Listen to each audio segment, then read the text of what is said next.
Pour la majorité des gens, le geste est aussi banal que vital, mais quand on souffre d'anorexie ou de boulimie, manger devient un calvaire. Au Québec, les troubles alimentaires empoisonnent le quotidien de 100 000 personnes qui sont souvent aussi victimes de préjugés. Et c'est ce que la Semaine nationale de sensibilisation, qui commence demain, veut combattre. Louis-Philippe Ouimet. Alors, oui, ça c'est avant de partir. Okay. La boulimie aurait pu tuer Linda. J'étais très proche de la mort à un moment donné. Je me souviens qu'une soir, je me suis couchée après trois séances et mon cœur battait incroyablement.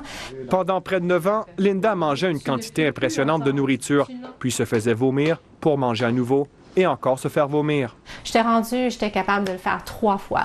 Totalement me remplir au point où je ne pouvais plus manger, vomir et le répéter 2 autres fois. Le docteur Howard Steiger est un des grands spécialistes des troubles alimentaires. J'ai connu des gens qui donnaient du sang comme façon de se purger des calories.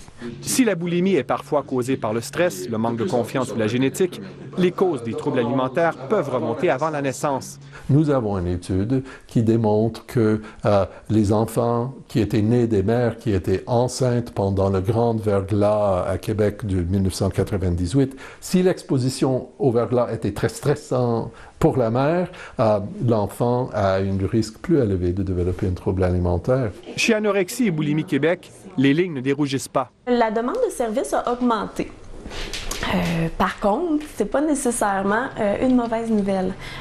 Comme on voit là, avec la semaine de sensibilisation, il y a une grosse machine qui entoure tout ça, puis ça aide à connaître qu'est-ce que c'est les troubles alimentaires. Et selon le Dr Steiger, la boulimie sera en progression chez les hommes. S'il y a un groupe à l'intérieur duquel des troubles de l'alimentation augmentent toujours, ça semble être les formes boulimiques, les formes qui comprennent des orgies alimentaires chez les mâles, chez les garçons et les hommes. C'est là où ça augmente. Après 4 ans d'aide, Linda s'en est sortie, entre autres, grâce à des groupes de soutien.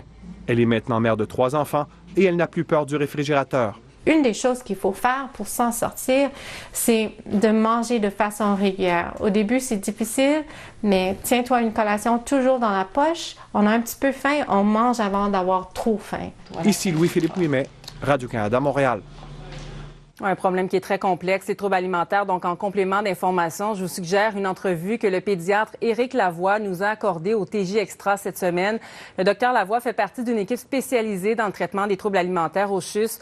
L'entrevue intégrale se trouve sur notre site web, ici Radio-Canada/TJ Extra. Et l'émission qui sera par ailleurs en rediffusion sur nos ondes ce lundi à 9 h. Le docteur Lavoie souligne, entre autres choses, dans l'entrevue, l'importance de demander de l'aide quand on souffre de troubles alimentaires. Voici un extrait de cette entrevue. Rares sont les jeunes qui peuvent puiser à l'intérieur de leurs ressources personnelles ce qu'il faut pour, par elles-mêmes, se sortir du trouble alimentaire. Et si c'est le cas, encore une fois, la littérature médicale nous dit que c'est probablement des situations qui vont être étouffées momentanément, mais qui vont refaire surface éventuellement.